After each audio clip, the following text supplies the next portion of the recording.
ભગવાનની યાદ કરી તો સુખી થઈ, ને માયાની યાદ કરી તો દુઃખી થઈ. માટે ભગવાનનું હંમેશા ચિંતન કરવું, હાલતા ચાલતા ખાતા પીતા સર્વક્રિયામાં ભગવાનને ભેગા રાખવાના, તો ભગવાન આપણે સર્વે રીતે સુખી રાખશે. આજે આપણે લાલા બાબુનું આચરણ સાંભળી. કલકત્તા શહેર છે, ત્યાં એક લાલા બાબુ શહેર હતા. ભગવાનના ભક્ત હતા, મુમુક્ષુ હતા, ધંધો કરતા, મોટી મોટી પેઢી આવે. એ સમયમાં એ 7 કરોડના આસન હતા, પણ ભગવાનને પૂજ્યા હતા, ભગવાનને ભેગા રાખ્યા. આખો દિવસ ધંધો કરે ને પછી મગજ થાકી જાય, પછી સાંજના સમયમાં હવા ખાવા માટે જાય. કલકત્તામાં સમુદ્ર છે, બીચમાં બેટ છે, વણમાં બેસી હોડકામાં બેસી ત્યાં જાય, ત્યાં હવા ખાય, મગજ શાંત થઈ જાય. હંમેશા એનો ક્રમ હતો. એક દિવસ બેટમાં ગયા, એક બાંકડો હતો, ઝાડ નીચે બેઠા હતા, વિચારોમાં ઊંડા ઉતરી ગયા, અંધારું થઈ ગયું. પછી ના આવે તો પછી છેવટ બોલાવવા આવે ને ભણવાળો, તો એ બોલાવવા આવ્યો કે શેઠ સુતા કેમ છો, જાગો, અંધારું થઈ ગયું છે, ઘરે જઈને દીવો પ્રગટાવો, આ છેલ્લો ફેરો છે. આ પ્રમાણે કીધું ને ત્યારે લાલા બાબુ શેઠ ઝબકીને જાગ્યા. કીધું કે હું હજી સૂતો છું, કામ ને ક્રોધ ને લોભ ને મોહ આદિ અંતર શત્રુમાં હજી હું સૂતો છું. જાગીશ ક્યારે? મારો જ્ઞાનરૂપી દીવો ક્યારે પ્રગટશે? આ છેલ્લો ફેરો છે. આ મનુષ્ય જન્મ વારે વારે મળતો નથી. ભગવાને આપણા ઉપર દયા કરી અનંત જન્મના પુણ્ય જ્યારે ઉદય થયા છે ત્યારે આવો મનુષ્ય દેહ મળ્યો છે. પછી પુણે આ મનુષ્ય દેહ મળે નહીં, તો આ છેલ્લો ફેરો છે. તો છેલ્લો ફેરો હોય ને સુધારી લેવો જોઈએ. જેમાં આપણે પાઘડી બાંધીને અને છેલ્લો વાંટો કેવો સરસ મારી અંદર ગમે એમ હાલે, પણ મારે શોભે ને, તેમાં આ છેલ્લો ફેરો છે. તો આ છેલ્લો ફેરો મારે હવે સુધારી લેવો. 51 મને 50 વર્ષ થઈ ગયા, હવે 51માં બેઠું, તો હવે મારે વનમાં જવું જોઈએ, એટલે ભગવાનનું ભજન કરવું જોઈએ. ઘણો બધો ધંધો કર્યો, હવે ભગવાનનું ભજન મારે કરવું છે. આવો છેવટે શબ્દો કીધા ને અને સૌરા લીધા. પછી ઘરે આવી દીકરાને બોલાવ્યા, એના ઘરના માણસને બોલાવ્યા. કીધું કે મેં ખૂબ આ ધંધો કર્યો, મોટી મોટી પેઢી ઊભી કરી, તો હવે મને 50 વર્ષ થઈ ગયા છે, હવે 51 વર્ષ બેસું, તો મારે ભગવાનનું ભજન કરવું જોઈએ. તો હવે હું અહીંયાથી વૃંદાવનમાં જાઉં છું, તમારી માતા છે એને હાચવજો ને હું હવે જાઉં છું ભજન કરવા. છોકરા સુગ્ન હતા, કીધું કે પિતાજી ભલે જાઓ, કાંઈ વાંધો નહીં, અમારી માતાને સાચવશો, પણ તમે એમ કરો, આ પૈસા કમાણા છો ને, લઈ જાઓ, ત્યાં દાન પૂન કરજો ને વાપરજો. પછી લાલા બાબુ ઘણા બધા રૂપિયા લઈ અને વૃંદાવનમાં આવ્યા. ત્યાં ભગવાનનું ભજન કરવા લાગ્યા, ખૂબ દાન પૂન કર્યા, અન્નક્ષેત્રો ખોલ્યા, સદાવ્રતો ચલાવ્યા, સ્કૂલો કરાવી, ધર્મશાળાઓ કરાવી, કુવાઓ ખોદાવ્યા, વાવ ખોદાવી, તળાવો કરાવ્યા, ખૂબ દાન પૂન કરીને પૈસો વાપર્યો. છેલ્લી બાકી એક ભગવાનનું મંદિર બનાવ્યું, રાધા કૃષ્ણ દેવનું મંદિર. એ હજી પણ છે, ચોકમાં આરસનો થંભલો છે, આંટા વાળો. તો એ મંદિર કરાવી એમાં ભગવાનને પધરાવ્યા. ત્યાં કૃષ્ણાનંદ કરીને બ્રહ્મચારી હતા, કૃષ્ણદાસ કરીને બ્રહ્મચારી. તો એ ઠાકોરજીને સેવા કરતા, ભગવાનના એકાંતિક સંત હતા, ત્રિકાળ જ્ઞાની. તો એનો સમાગમ કરવા લાગ્યા. જેનો સંગ કરે ને એનો રંગ લાગે, સાચા ભાવથી સંગ કરે તો રંગ લાગ્યા વિના રહે નહીં. તો એને સંતોનો સમાગમ કર્યો તો હૃદયમાં વૈરાગ્ય ઉત્પન્ન થયો. હવે હું પણ સંન્યાસી બની ને ઠાકોરજીની સેવા કરું ને ગુરુનું શરણું સ્વીકારી લઉં. ગુરુની પાસે ગયા કે ગુરુજી મને તમારો ચેલો બનાવી લો, મને દીક્ષા આપો, તમારી સેવા કરીશ, ઠાકોરજીની સેવા કરીશ. ત્યારે કૃષ્ણદાસ સંન્યાસી કે બચ્ચા હજી તારે યોગ્યતા પ્રાપ્ત નથી થઈ, જ્યારે યોગ્યતા પ્રાપ્ત થશે ત્યારે તને હું દીક્ષા આપીશ. પછી લાલા બાબુ વિચાર કરવા લાગ્યા કે મારામાં શું ખોટ છે, કંઈ ખોટ હશે એટલે ગુરુ દીક્ષા નથી આપતા. પછી એક સ્થળમાં બેસી ને પોતાની અંતર ખોજ કરવા માંડ્યા કે મને હજી ઈર્ષા દેખાઈ પડી છે. પછી પોતે શું કરવા માંડ્યા, ભિક્ષાવૃત્તિથી જીવવા માંડ્યા. પોતાની પાસે જે પૈસો હતો બધો મંદિરની આજીવિકામાં આપી દીધો ને પોતે માધુકરી ભિક્ષાથી જીવવા માંડ્યા. એટલે ભમરો જેમ ઘણા પુષ્પોમાંથી રસ લે ત્યારે પોતાને પૂરું થાય ને, એમ ઘણા ઘરેથી ભિક્ષા લે થોડી થોડી, ત્યારે પોતાના પેટ પૂરું જાય. માધુકરી ભિક્ષા કળિયુગમાં ઉત્તમ કહી દીધી. તો માધુકરી ભિક્ષાથી પોતે રહેવા લાગ્યા. આમ કરતા કરતા 5-6 મહિના થયા. ફરીવાર ગુરુ પાસે ગયા કે ગુરુજી હવે મને દીક્ષા આપો. તો કે બચ્ચા હજી તને યોગ્યતા પ્રાપ્ત થઈ નથી, ઉતાવળ ન કર. જ્યારે યોગ્યતા પ્રાપ્ત થશે ને તને સામેથી બોલાવી. પછી લાલા બાપુ એકાંતમાં બેસીને વિચાર કરે કે મારામાં હજી શું ખોટ છે. તો વિચાર આવ્યો કે મારામાં હજી વેરવૃત્તિ પડી છે. વેરવૃત્તિ શું હતી? પોતે જ્યારે ધંધો કરતા ને ત્યારે એના પૂર્વના પાર્ટનર સેટ હતા. એ પણ વૃંદાવનમાં આવી મકાનમાં રહીને ભગવાનનું ભજન કરતા. લાલા બાબુ જ્યારે ભિક્ષા લેવા જાય ત્યારે એની સાથે અણબનાવ હતો. એટલે એના ઘરે નહીં જાય, બીજાના ઘરે જતા ભિક્ષા લેવા, એના ઘરને ટાળીને. વિચાર આવ્યો કે મારામાં વેરવૃત્તિ પડી છે એટલે ગુરુજી દીક્ષા નહીં આપતા હોય. પછી વેર ને અભિમાન ને ઈર્ષા ને અદેખાઈનો ત્યાગ કરી એ શેઠની પાસે ગયા ભિક્ષા લેવા માટે અને પગે લાગ્યા. બંને જણા બાથમાં ગાલીને ભેટ્યા, વેર ઝેર મૂકી દીધો, દીક્ષા લઈને આવ્યા. પછી સવારના પોરમાં ગુરુને પગે લગાવે ને ત્યારે ગુરુજી સામેથી કીધું કે બચ્ચા હવે તારી યોગ્યતા પ્રાપ્ત થઈ ગઈ છે, આવ તને દીક્ષા આપો. પછી પોતે સંન્યાસી બની સંન્યાસીની દીક્ષા લીધી અને પછી ત્યાં મંદિરમાં રહ્યા. ઘણે ભાગે મૌન વ્રત રાખીને ભગવાનના મંત્રનો જપ કરતા. પગથિયામાં પોતાનો ફોટો ચિતરાવ્યો છે કે ભગવાનના ભક્તો આના ઉપર પગ મૂકીને જાય તો એની ચરણરજ મારા ઉપર પડે, આવી ભાવના. ત્યાં મંદિરમાં કોઈક મહેમાનો આવે અને ઉતારા પાણીની સગવડ, ખાવા પીવાની સગવડ બધું કરાવતું. તો એમ કરતા કરતા આપણા બંને સંતો ત્યારને ગયા. સુખાનંદ સ્વામી અને દેવાનંદ સ્વામી બે સંતો ફરતા ફરતા લાલા બાબુ શેઠના મંદિરમાં ગયા છે. ત્યાં લાલા બાબુએ સંતોને ઉતારો આપ્યો, સીધો સામાન આપ્યો. સંતો રસોઈ કરીને જમ્યા, ત્યાં રાત રોકાણા. ત્યારે લાલા બાબુ શેઠને થયું કે અહીંને ઘણા બધા ભેખતારી આવે છે, બાવો આવે છે, પણ આ જગતના સાધુ નથી, આ તો ભગવાનના સંત છે. સાચા સંત હોય ને એ લક્ષણથી ઓળખાઈ જાય. હોશિયાર વ્યક્તિ હોય એ ઓળખી જાય. પછી તો સાંજે સમાગમ કરવા ગયા.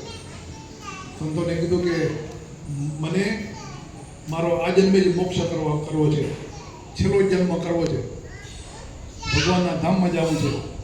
તો એવો કંઈ ઉપાય બતાવો કે આ દેહ મૂક્યા પછી ભગવાનના ધામને પામો.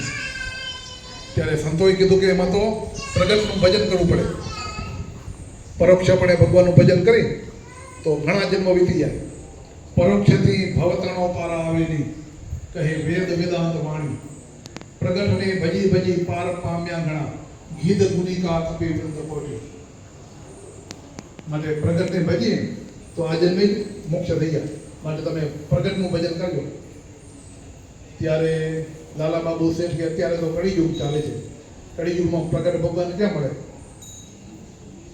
ત્યારે સંતોએ કીધું કે પ્રગટ ભગવાનની જો તમને ઓળખાણ કરવી હોય, એનો નિશ્ચય કરવો તો અમારી સાથે ચાલો. અમારા ગુરુ છે ને સ્વામિનારાયણ, તે સાક્ષાત ભગવાન છે, અત્યારે ગુજરાતમાં વિચરણ કરે છે. ત્યારે લાલા બાબુ શેઠ કે એમ કરો, સ્વામિનારાયણ ભગવાનને આવીને બોલાય આવો, જેટલો ખર્ચો થશે એટલો ઉપાડીશ, તેડી આવો. સંતો કે ભગવાન તો સ્વતંત્ર છે, અહીંયા આવે કે ના આવે, તમારો જો મોક્ષ કરવો હોય તો મારી સાથે ચાલો. લાલા બાબુ કે મારાથી ત્યાં ચલાય નથી, આ જન્મે એનો મોક્ષ થવાનો નહીં હોય. પછી તો લાલા બાબુએ અત્તરની શીશી આપી, સંતોને કીધું કે આ સ્વામિનારાયણ ભગવાનને આપજો, મારું સારું થાય એવી ભગવાનની પ્રાર્થના કરજો. પછી સંતો એ અત્તરની શીશી લઈ ને સ્વામિનારાયણ ભગવાન વડતાલમાં મોટો ઉત્સવ કરતા હતા, તેમને આવ્યા, મોટી સભા ભરાઈને બેઠી હતી. આ સંતોએ અત્તરની શીશી સ્વામિનારાયણ ભગવાનને આપી. લાલા બાબુનો જે ઇતિહાસ હતો એ બધો મહારાજને સંભળાવ્યો. પછી મહારાજે અત્તરની શીશી લઈ બધા સંતો હતા ને એની નાસિકાએ અત્તર ચર્ચ્યું. પછી બોલ્યા કે બીજા ભેગ થાશે ધૂળ ધાણી, રહેશે તમારા મુખનું પાણી. ભક્ત ચિંતામણીના 72ના વચનામૃતમાં આ કડી લખેલી છે, 72ના પ્રકરણ.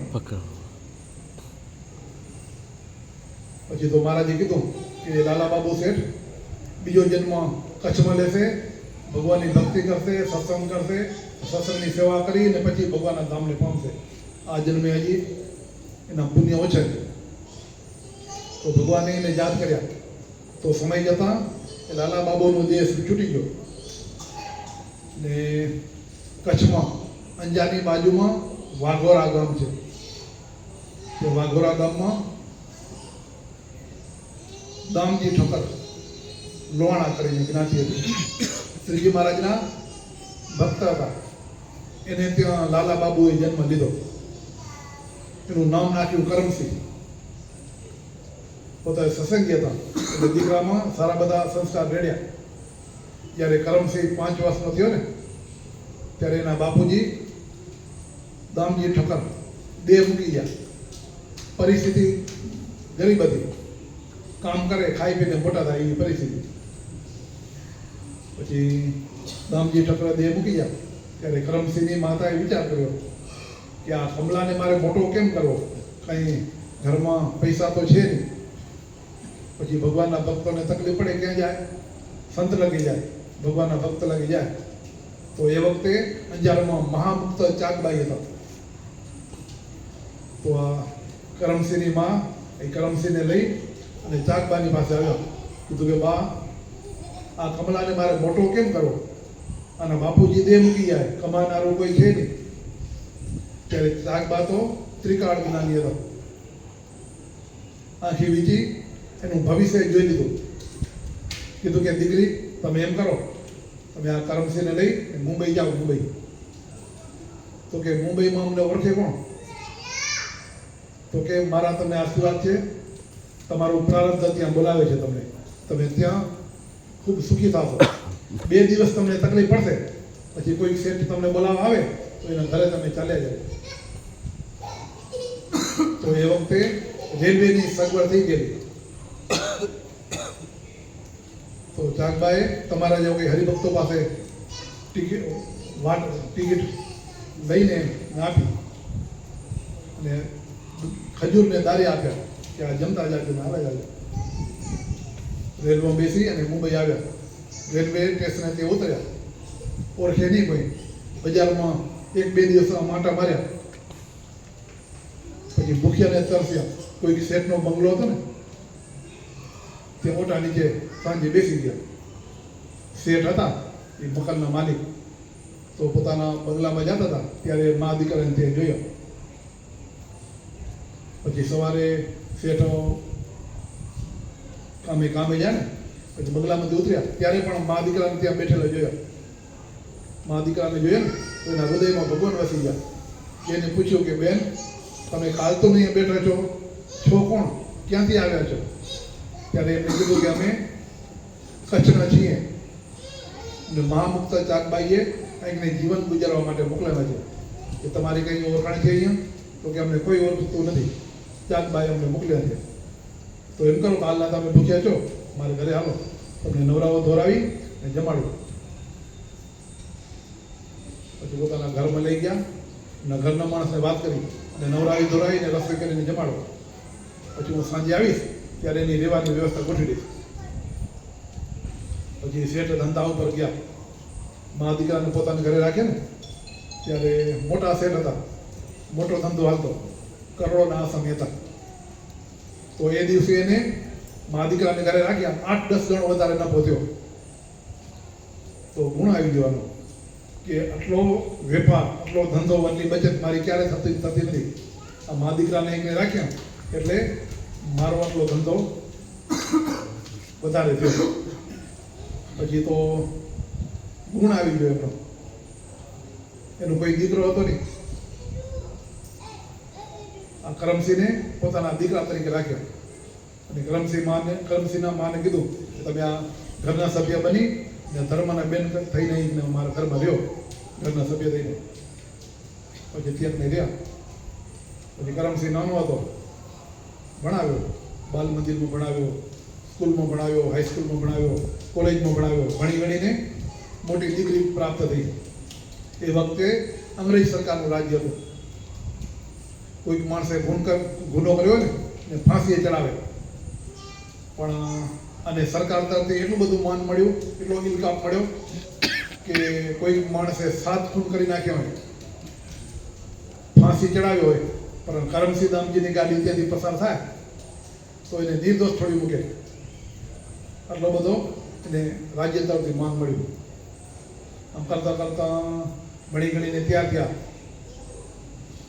ધંધો શીખવા માંડ્યા શેઠ ભેગા. પછી ઓલા શેઠ વૃદ્ધ થયા, વિચાર કરી કે મારો દીકરો કોઈ છે નહીં, આ કરમસિંહ મારો દીકરો. પછી પોતાની જે ધન સંપત્તિ હતી ને, કરોડોની મિલકત, કરમસિંહ દામજીના નામે બધા બિલ કરી નાખ્યા. પોતે ભગવાનનું ભજન કરી ભગવાનના ધામમાં ગયા. તો કરમસિંહ દામજીએ આગલા જન્મમાં ખૂબ દાન પૂર્ણ કર્યા હતા, કરોડોનું દાન પૂર્ણ કર્યા હતા. તો આ જન્મે સેજે મળ્યું, કર્યું હોય ને એ કામ આવે. સેજે બધી આટલી સંપત્તિ મળી. તો તે વિચાર કર્યો કે આટલી બધી સંપત્તિ મળી છે, ભગવાનની સેવામાં વપરાય, ભગવાનના ભક્તોની સેવામાં વપરાય, ગરીબોની સેવામાં વપરાય તો કામ નહીં તો આ સંપત્તિ શા કામની. પછી તો ખૂબ દાન પૂર્ણ કરવા માંડ્યા.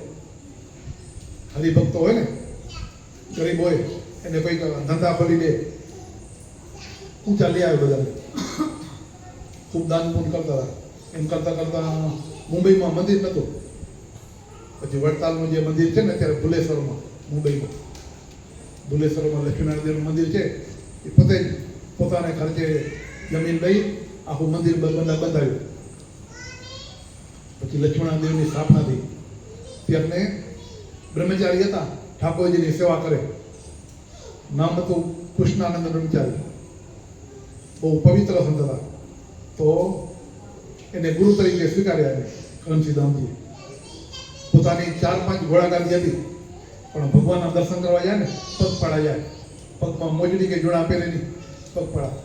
ભગવાનને મંદિરે પગપાળા જઈએ, ભગવાનનું નામ લેતા લેતા તો પગલે પગલે અશ્વમેધ યજ્ઞનું પૂર્ણ થાય. તો એટલા મહિમાવાળા હતા. કરોડોની આસામી હતી, પણ ભગવાનના દર્શન કરવા પગપાળા જતા. ઠાકોરજીના દર્શન કરે, પછી સભા બેઠી હોય, દંડવત કરીને ગુરુને પગે લાગે. ત્યારે ગુરુ ને એના ઉપર રાજીપો બહુ આવે. ત્યારે બોલાવે, કમલા આવ્યો, તુકારે બોલાવે, કમલા આવ્યો એમ કરીને માથા ઉપર હાથ ફેરવે, પઠામાં હાથ ફેરવે, બહુ વાલથી. કરમસિંહ દામજી રાજી થાય કે ગુરુને મારા ઉપર રાજીપો કેટલો છે. દરરોજનો આ ક્રમ. પણ સભામાં કેટલાક સંતોને હરિભક્તો બેઠા હતા ને, એને થયું કે આ શેઠ બહુ મોટા છે, બહુ જબરા છે. ગુરુ એને કમલો કે બોલાવે એ સારું ન કહેવાય. એને તો કરમસિંહ ભાઈ, કરમસિંહ શેઠ કે કરમસિંહ સાહિબ કરીને બોલાવે ને તો સારું લાગે. પછી કેટલાક સંતોને ભક્તો ભેગા મળી બ્રહ્મચારીની આગળ વાત કરી કે આ શેઠ બહુ જબરા છે, અને તમે કમલો કે બોલાવે એ સારું ન કહેવાય. ભાઈ કે સાહિબ કે શેઠ કે બોલાવે. સ્વામી કે તમારું કોઈનું નહીં માનું, કાલે આવશે એને પૂછી જોઈશ, એ કહેશે એ નામથી બોલાવીશ. પછી બીજે દિવસે કરમસિંહ દામજી શેઠ આવ્યા, ઠાકોરજીના દર્શન કર્યા, સભાને દંડવત કર્યા, ગુરુને પગે લાગ્યા. ગુરુએ કીધું કે કમલા આવ્યો? તો કે હા બોલો ગુરુજી, શું સેવા હતી? તો કે આ બધા સંતોને ભક્તો એમ કહે છે કે આ કરમસિંહ દામજી મોટા શેઠ છે, મોટા સાહિબ છે, મોટા શેઠ છે, તો એને મોટા નામથી બોલાવો. તો બોલ કયા નામથી બોલાવતા હે? સાહેબ કહીને બોલાવું, શેઠ કહીને બોલાવું કે ભાઈ કહીને બોલાવું? ત્યારે કરમસિંહ રામજી કે સ્વામી આખું જગત મને ભાઈ કહીને બોલાવે છે, સાહેબ કહીને બોલાવે છે, શેઠ કહીને બોલાવે છે, પણ તમે તો મારા ગુરુ છો, તમે તો મને કમલો કહીને બોલાવજો. કમલો કહીને બોલાવો છો ને બહુ મીઠું લાગે છે. જ્યારે નાનકડો હતો વાઘોરાની બજારમાં નાગડો ફરતો ત્યારે મારી માં બોલાવતી કે કમલા આવો નાઈ લે, કમલા આવો જમી લે. મને મીઠું લાગતું ને એના કરતાં 1000 ગણું તમે મને કમલો કહો છો ને મીઠું લાગે છે. આટલી બધી સંપત્તિ હતી, આટલો બધો હોદ્દો હતો, સત્તા હતી, છતાં પણ નિર્માની પણ કેવું. પણ આપણી પાસે થોડોક પૈસો આવી જાય કે સત્તા આવી જાય, હોદ્દો આવી જાય તો સેરાય નહીં. પણ આટલા બધા નિર્માની હતા. તેમાં આપણે પણ ગમે એટલો પૈસો આવે, સત્તા આવે, મોટાઈ આવે, હોદ્દો મળે, છતાં પણ નિર્માની થઈને રહીએ ને તો ભગવાન રાજી થાય. સદગુણ કેમાં આવે? નિર્માની થઈને રહે ને એનામાં સદગુણ આવે. સંતોની વાત કરે. ગોપાળાનંદ સ્વામી વડોદરામાં હરિભક્તને ત્યાં પધરામણી કરવા જતા હતા. નાનો એક બાળક હતો, પોતિયું વાળી દુકાને ખાવાની માગતો હતો. સ્વામીએ કીધું કે આ નાનો છોકરો છે, પોતકી વાળીને દુકાને કેમ માગે છે? ત્યારે હરિભક્તોએ કીધું કે સ્વામી એના માતા પિતા નથી, એનો કોઈ હાથ ચાલુ સંબંધી નથી, દેહ મૂકી જાય માતા પિતા, એટલે દુકાને માગીને ખાઈ ગયા. સ્વામી કે કોણ છે? તો બ્રાહ્મણનો દીકરો છે. સ્વામી કે બ્રાહ્મણનો દીકરો તો લઈ આવો મંદિરમાં, આપણે એને મોટો કરશો. મંદિર લઈ આવો, નવરાવી ધોરાવી વર્તમાન ધરાવી કંઠી બતાવીને સત્સંગી બનાવ્યો. પછી હતો હોશિયાર. સ્વામીએ તેને સ્કૂલમાં ભણાવ્યો, હાઈસ્કૂલમાં ભણાવ્યો, કોલેજમાં ભણાવ્યો, ભણી ગણીને બહુ હોશિયાર થયો. પછી સ્વામીની પાસે સયાજીરાવ સરકાર આવતા, સત્સંગી બનાવ્યા હતા ને સ્વામીએ. ત્યારે સ્વામીએ સયાજીરાવ સરકારને કીધું કે આ છોકરો ભણી ગણીને તૈયાર થયો છે તો એને તમારા નોકરીમાં ક્યાંક રાખી દો. પછી સ્વામીના કહેવાથી સયાજીરાવ સરકારે એને મોટો હોદ્દો આપ્યો, હોદ્દેદારી બનાવ્યો મોટા. એનું નામ હતું, શું નામ હતું? મંગલ. સ્વામીને નાનેથી બોલાવ્યો, ભણાવીને ગણાવીને મોટો કર્યો, ભણાવ્યો, નોકરી જણાવ્યો. સ્વામીને હેત ઘણું હતું. ત્યારે દર્શન કરવા આવે ને ત્યારે સ્વામી કહેતા મંગલ આવ્યો તેમથી બોલાવો. અને જ્યારે હોદ્દો મળ્યો ને ત્યારે ઘોડાકાદી ઉપર બેસીને આવે, 2 પોલીસ આગળ હલાવે, 2 પોલીસ પાછળ હલાવે, મોટા સાહેબ થઈને આવે, ઠાક માર થઈને. પણ સ્વામીએ વાલ એટલો એટલે સ્વામીએ હોદ્દો મળી ગયો છતાં પણ એમ જ કીધું મંગલ આવ્યો. અને ભાઈને માથું લાગી ગયું કે હું આટલો મોટો સરકારી હોદ્દેદારી માણસ, મને સ્વામી મંગલ કે આવું ન કહેવાય, મંગલજી ભાઈ કે મંગલજી સાહેબ કે બોલાવે ને તો સારું કહેવાય. પછી તો સ્વામી આગળ કાંઈ ન બોલ્યા. સ્વામીના શિષ્ય હતા ને પુરુષાનંદ સ્વામી, એની આગળ વાત કરી કે આપના ગુરુ મોટા તો બહુ છે પણ થોડોક વિવેક ઓછો છે. શું વિવેક ઓછો છે? તો કે હું આટલો મોટો માણસ, મને સ્વામી મંગલ કે, એટલે મંગલજી સાહેબ કે મંગલજી ભાઈ કે બોલાવે ને તો આ બીજામાં મારી માન જળવાય, ઇમ્પ્રેશન પડે મારું. જ્યારે કથા પૂરી છે ને ત્યારે પુરુષાનંદ સ્વામીએ ગોપાલ સ્વામીને વાત કરી કે હવે આ મંગલજી મોટા હોદ્દેદારી સરકારી બની ગયા છે, હવે તમે મંગલ કહો છે ને એને મજા નથી આવતી, મંગલજી સાહેબ કે બોલાવે. સ્વામી કે આપણે એમાં ક્યાં પૈસા પડતા, કાલે આવશે મંગલજી શેઠ કે બોલાવો. બીજે દી આવ્યા દર્શન કરવા. સ્વામીએ કીધું કે મંગલજી ભાઈ આવ્યા, રાજી થઈ ગયો કે હવે સ્વામીમાં વિવેક આવી ગયો. પછી કથા પડી છે ને પછી સ્વામી એને એક બાજુ જોડી ગયા, હાથ પકડીને કીધું કે મંગલ તું આવડો મોટો ક્યારે થઈ ગયો? આમ જોઈને કીધું. સ્વામીએ કીધું કે તું સાધુ આગળ આટલું માન રાખે છે, તારો હાથ કેને પકડ્યો? તો તમે. તને ભણાવ્યો કે ને તમે? આ નોકરી કેને ચડાવ્યો? તો કે તમે. સ્વામી કે તારી મોટાઈ શું છે? મારી મોટાઈ હું જોઉં ને તને મંગલ્યો કેવા અત્યાર નથી. ગુરુની આગળ માન રાખ્યું ને સ્વામી નારાજ થઈ ગયા. સંતોનો જ્યારે નારાયણજી ઉભો થાય ત્યારે કુબુદ્ધિ ઉજે અને પછી સારું ઉજે નહીં. પછી સ્વામીનો નારાજી થયો. સ્વામી કે હું મારી મોટાઈ હું જોઉં ને તને મંગલ્યો કેવા અત્યાર નથી. પછી તો એને કુબુદ્ધિ ઉજી હશે, સરકારમાં કંઈક આગું પાછું કર્યું હશે, ગુનો પકડાઈ ગયો, સરકારે એને નોકરીમાંથી સસ્પેન્ડ કરી નાખ્યો.